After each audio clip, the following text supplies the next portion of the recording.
Accompanying flamenco dancing or singing is one of the traditional uses of the Spanish guitar, an instrument which is played today almost anywhere in the world. It's a classical instrument which has always been a sociable one. In fact, during Shakespeare's time, its English counterpart used to hang up in barbers' shops so that customers could play it whilst waiting their turn. Here is the main body, and from it runs the fingerboard and the neck, with the pegs at the head for tuning. At the bottom end, the bridge holds the strings, which are always plucked with the right-hand fingers. In the early days, they were made of gut, but nowadays, in the treble, they are pure nylon, and in the bass, nylon covered with wire. Usually, the thumb plucks the lower strings, and the first, second, and third fingers, the upper ones. The frets, where the left hand stops the strings, also used to be gut, but are now made of metal. Today, as in the past, it's used to accompany singers, because you can play chords and rhythms. As it's light to carry, it was the ideal instrument for the early troubadours and wandering minstrels. Light, but strongly built of fine woods like mahogany, pine, spruce, and rosewood.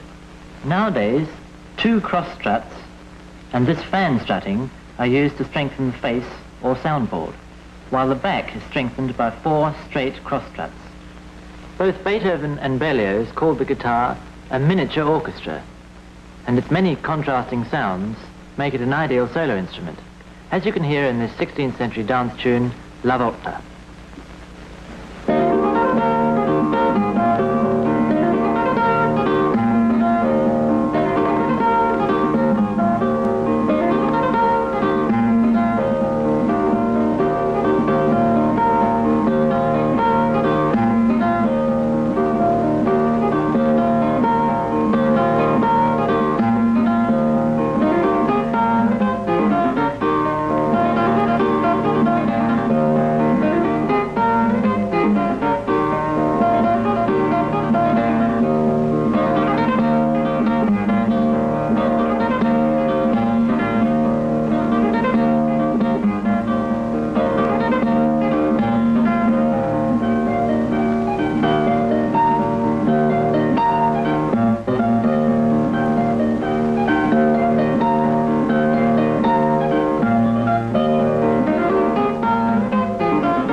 The history of plucked stringed instruments goes back thousands of years. 2 of the earliest, of which we have actual records, are the lyre.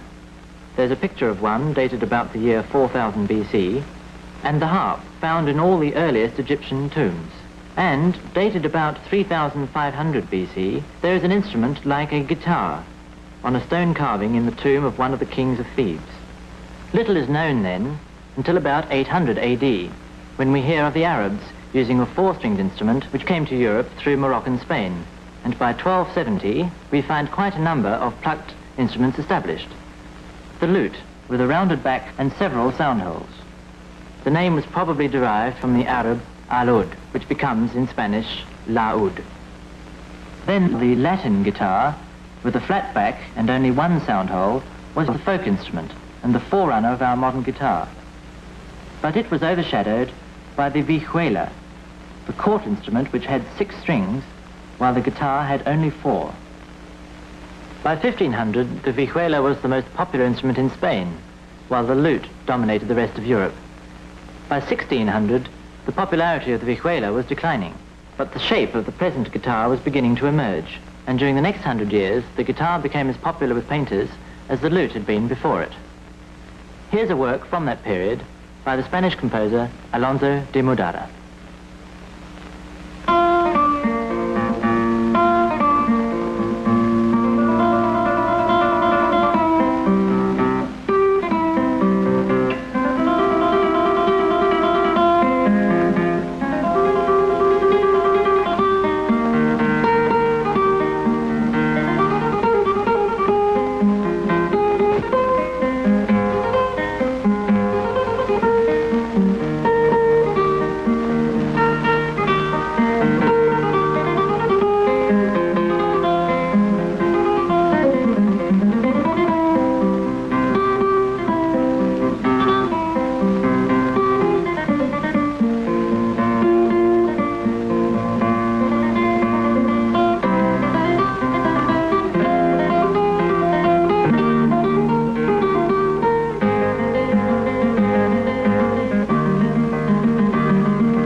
200 years, between 16 and 1800, various instruments like the lute and the guitar had their moments of popularity. Two of these were the sitar and the mandolin. The mandolin was originally an Italian instrument which evolved from an early small lute. It has 4 double wire strings and is played not with the fingers but with a tortoiseshell plectrum.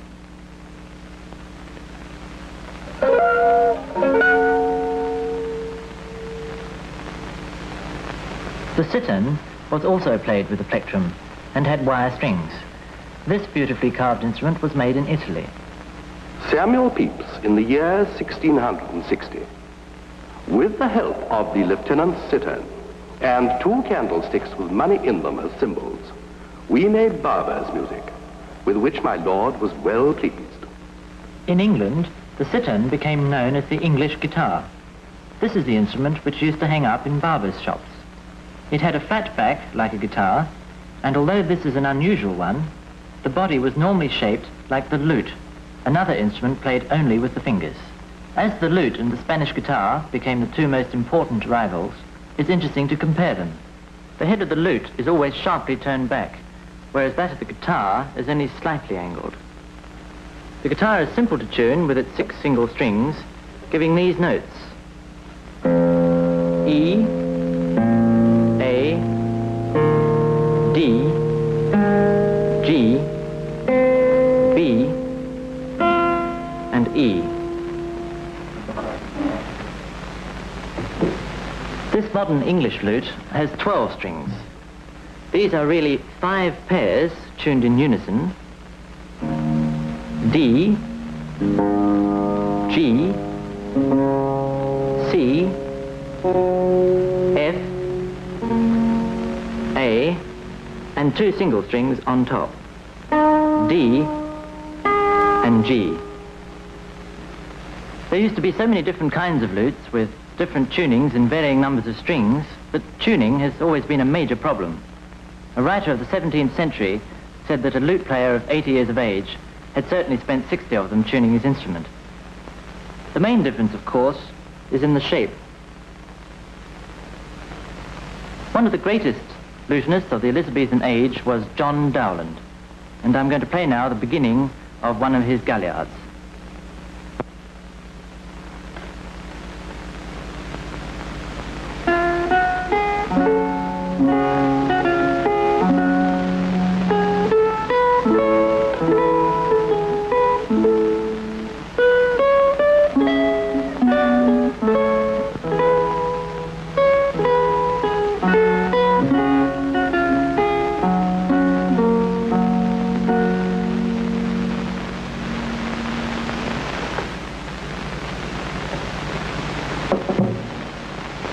Now the guitar.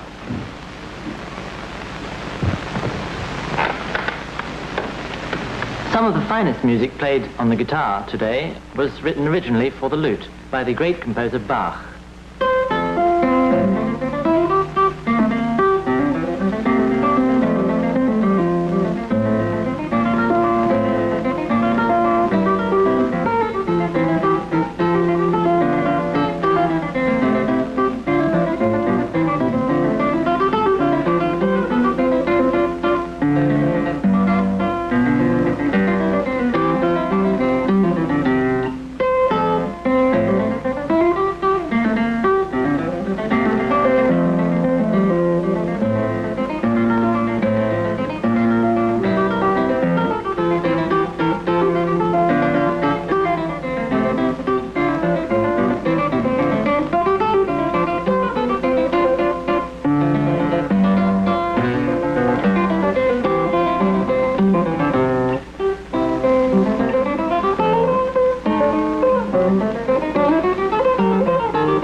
These, then, were the two most popular types in Europe, but all over the world, plucked instruments of totally different sizes and shapes were being made and played.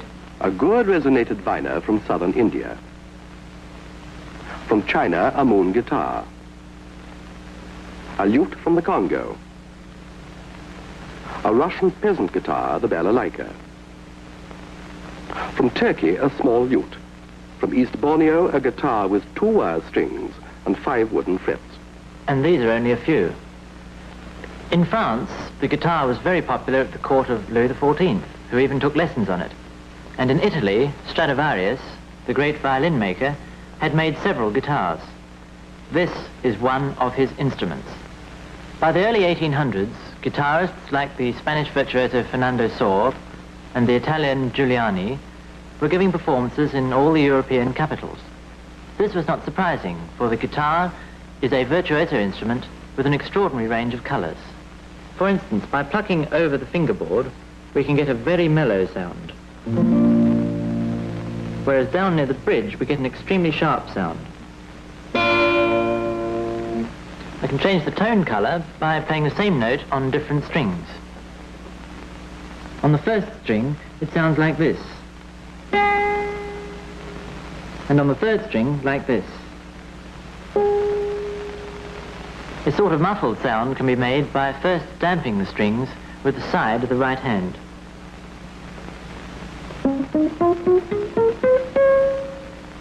The bell-like sound of harmonics is got by placing the left-hand fingers on the strings without pressing them down, like this.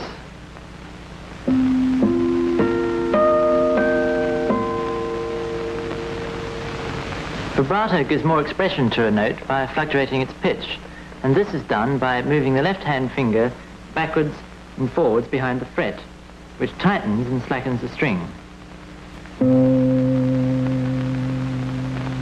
Two effects which are only sometimes used are to tap on the strings where they join the bridge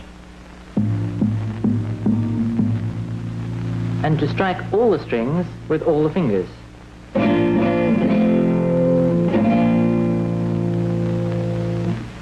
This range of tone colors and the distinctive quality of its sound has tempted many of the great composers to write for the guitar. Handel used it in his Spanish cantata, which begins like this.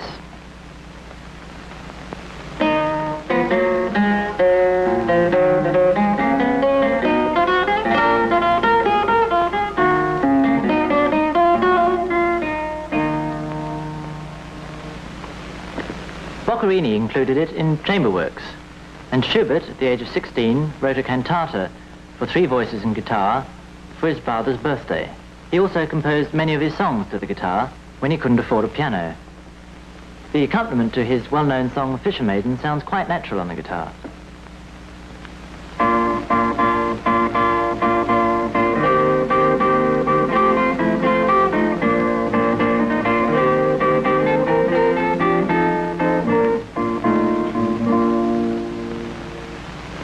Donizetti, Rossini, Verdi and Weber used it in various operas, and Weber wrote some charming divertimenti, one a duet with piano.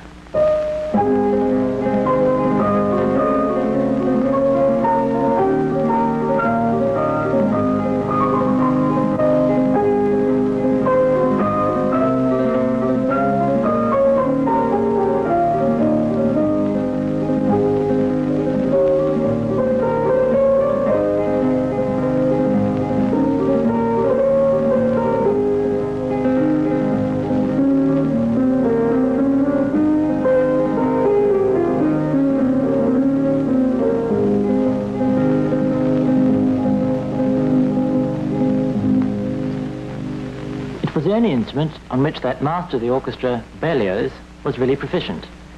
And his constant companion on all his travels was the guitar given to him and signed by his friend Paganini, who gave up playing the violin in public for 3 years in order to study the instrument. Paganini wrote an enormous amount of music for the guitar, and it clearly shows his love and understanding of the instrument.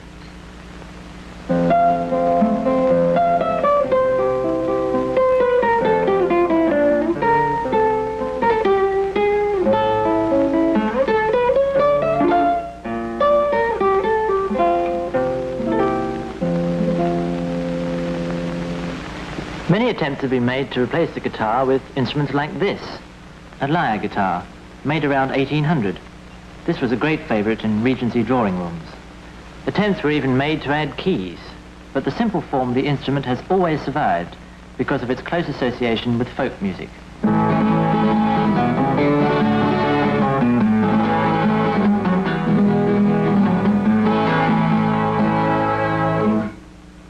Well, that's the American 12-string folk guitar. In South America, they have many local variations on the Spanish guitar. This one's called a charango, and it's made out of an armadillo shell.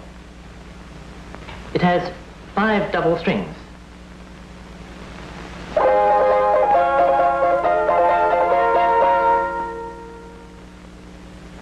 And another one is called the tiple. It has, rather unusually, 4 triple strings, giving this sort of sound.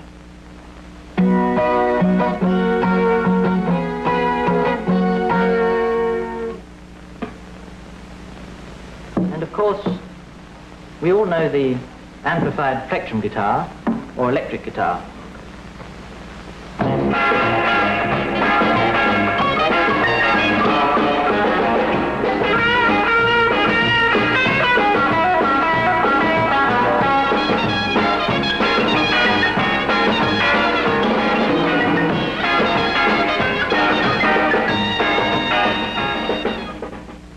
A far cry from the delicacy and subtle tone colours of our Spanish guitar.